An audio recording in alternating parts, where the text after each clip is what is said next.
porque nunca la profecía fue traída por voluntad humana, sino que los santos hombres de Dios hablaron siendo inspirados por el Espíritu Santo. Por esta razón nos convocamos diariamente en este espacio, en este punto de encuentro, buscando juntos ser reavivados por la palabra del Señor. Hoy meditamos sobre el capítulo 3 del libro a los Hebreos. Pero antes pedimos la bendición de Dios. Querido Dios que estás en los cielos, al meditar en tu palabra queremos por favor que nos asistas con tu gracia y tu poder. Te lo pido y te lo agradezco en el nombre de Jesús. Amén.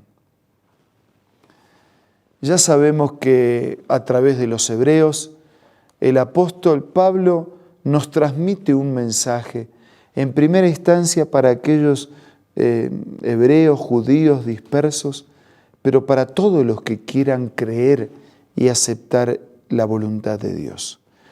En el capítulo 3 se nos hace un paralelismo y un comparativo entre Jesús y Moisés. Y el paralelismo y el comparativo aparece en estos términos. Por lo tanto, hermanos, ustedes que han sido santificados y que tienen parte en el mismo llamamiento celestial, consideren a Jesús apóstol y sumo sacerdote de la fe que profesamos. Él fue fiel al que lo nombró, como lo fue también Moisés en toda la casa de Dios. Hay una comparación. Los dos fueron enviados por Dios para ser libertadores. Versículo 2. Él fue fiel al que lo nombró, como lo fue también Moisés en toda la casa de Dios. De hecho, Jesús ha sido estimado digno de mayor honor que Moisés, así como el constructor de una casa recibe mayor honor que la casa misma, porque toda casa tiene su constructor, pero el constructor de todo es Dios. Moisés fue fiel como siervo en toda la casa de Dios para dar testimonio de lo que Dios diría de él en el futuro. Jesús es superior a Moisés, aunque los dos fueron enviados por Dios para ser libertadores. Pero Jesús es superior a Moisés porque Él es anterior a Moisés. Los dos son constructores del pueblo de Dios. Y mientras Moisés es siervo de Dios, Jesús es hijo de Dios. Versículo 6 dice así: Cristo, en cambio, es fiel como hijo al frente de la casa de Dios. Y esa casa somos nosotros, con tal que mantengamos nuestra confianza y la esperanza que nos enorgullece. Así que Pablo, escribiendo a judíos, toma del perfil de Moisés, que fue enviado, que fue llamado, que fue seleccionado por Dios para cumplir una misión libertadora, y ilustra a través del ministerio de Moisés el ministerio de Cristo, para decir que es superior, para decir que es anterior, para decir que es tan fiel como Moisés, pero para decir que ya no es solo un siervo de Dios, sino también es el Hijo de Dios. Y ese título de Hijo de Dios no es que lo hace más chico, porque el Padre es más grande que el Hijo. Ese título, Hijo de Dios, tiene que ver con la divinidad de Dios, porque el Hijo de Dios existió eternamente, así como existió el Padre. Y así también como existió el Espíritu Santo. Las tres personas, pero en un solo Dios. Dios el Padre, Dios el Hijo y Dios el Espíritu Santo. Y desde el versículo 7 en adelante hay advertencias de Pablo hacia la incredulidad. Todos tenemos derecho a no creer, pero Pablo dice, si usted decide no creer, esto es lo que puede esperar como consecuencia de no creer. Dice, así como dice el Espíritu Santo, si ustedes oyen hoy su voz, usted escucha la voz de Dios a través de este programa, a través de este encuentro, a través de la Escritura, hablando en directo el Señor a su vida. Si usted hoy escucha su voz, no endurezca el corazón. Eso ya pasó en el pasado. En el día de la rebelión, en aquel día de la prueba en el desierto, ya hubo quienes no escucharon. Versículo 9. Allí sus antepasados me tentaron y me pusieron a prueba, a pesar de haber visto mis obras 40 años. Ellos vieron cómo durante 40 años los protegí, los cuidé, los ayudé, pero me pusieron a prueba. A pesar de haberme probado y saber que yo respondí con amor y con fidelidad, decidieron no creer, decidieron dejar de creer. Y entonces dice, por eso me enojé con aquella generación. Y dije, siempre se descarría su corazón, no han reconocido mis caminos. Así que en mi enojo hice este juramento, jamás entrarán en mi reposo. Si cómo Dios se enoja y le evita el reposo, el descanso, la paz. Es que el enojo de Dios es la justicia de Dios y es la consecuencia de mi elección. Dios respeta mi elección. Y si yo voluntariamente decido rebelarme, Él acepta mi rebelión. Si yo voluntariamente decido separarme de Él, que es la vida, me coloco en un terreno de destrucción y de muerte, dejo a Dios fuera de mis planes.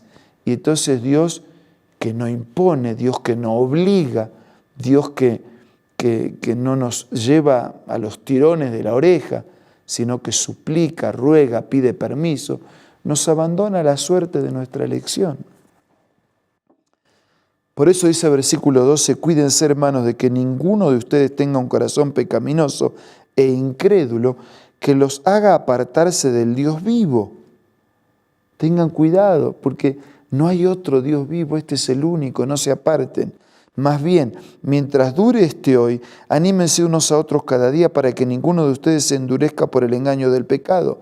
Hemos llegado a tener parte con Cristo con tal que retengamos firme hasta el fin la confianza que tuvimos al principio. Este es un principio en la Biblia. En los evangelios dice, más el que persevere hasta el fin, ese será salvo. Sé fiel hasta la muerte, dice a través de Juan, y te daré la corona de la vida. Por eso dice, con tal que retengamos firme hasta el fin la confianza que tuvimos en el principio. No adelanta con creer y después dejar de creer. El Señor espera que haya consecuencia en nuestra fe, crecimiento, desarrollo, madurez, que mantengamos firme nuestra confianza en Él hasta el fin, como la tuvimos desde el principio. Por eso Él repite, si hoy escuchan su voz, no endurezcan el corazón como ocurrió en la rebelión. Ahora bien, ¿quiénes fueron los que oyeron y se rebelaron? ¿No fueron acaso todos los que salieron de Egipto guiados por Moisés? ¿Y con quiénes se enojó Dios durante 40 años? ¿No fue acaso con los que pecaron, los cuales cayeron muertos en el desierto? ¿Y a quiénes juró Dios que jamás entrarían en su reposo, sino a los que desobedecieron? Como podemos ver, no pudieron entrar por causa de su incredulidad. Y esta es una declaración que se repite muchas veces en la Biblia. En los evangelios, por ejemplo, se repite muchas veces. Dios hizo muchos milagros, pero hubo lugares donde Dios no hizo milagros. Y Dios es el mismo.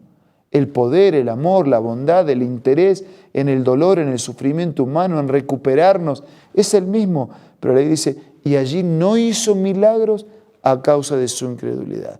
Y se fue de ese lugar a causa de esa incredulidad. Y aquí también dice, aquellos no entraron en el descanso de Dios a causa de su incredulidad. Amigos, ¿cómo está su fe? ¿Débil, pequeña, grande, fuerte? Hay una declaración en el Evangelio que dice, creo, Señor, pero ayúdame en mi incredulidad. Tal vez su fe sea débil, frágil, casi a punto de apagarse, pero en este momento usted puede volverle a confiar a Dios la vida y Él puede hacer de su fe una fe grande, una fe fuerte, una fe poderosa para enfrentar el hoy, para enfrentar lo que traemos del pasado y para enfrentar los miedos y la incertidumbre del futuro. Queridos amigos, queridos hermanos, oremos como el Evangelio. Creo, Señor, pero ayúdame en mi incredulidad.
Padre nuestro que estás en los cielos, hoy escuchamos tu voz.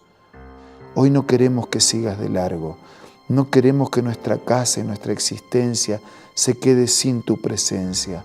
Señor, perdona si en algún momento hemos dejado de creer. Perdónanos si nunca te hemos creído. Y ayúdanos a creer de verdad, de corazón, a fortalecer nuestra confianza en ti y a vivir este día con fuerzas diferentes. Bendice a nuestros amigos y hermanos. Tú los conoces. Yo no conozco a todos. Sus luchas, sus problemas, sus miedos, sus problemas de salud, de trabajo, de economía. Señor, por favor, abraza a cada uno. Dale un sentido a su vida. Que podamos creer y que podamos recibir las bendiciones de creer. Todo te lo pido y te lo agradezco en el nombre de Jesús. Amén. Muchas gracias por su compañía de hoy. Nos reencontramos mañana para seguir siendo reavivados por su palabra.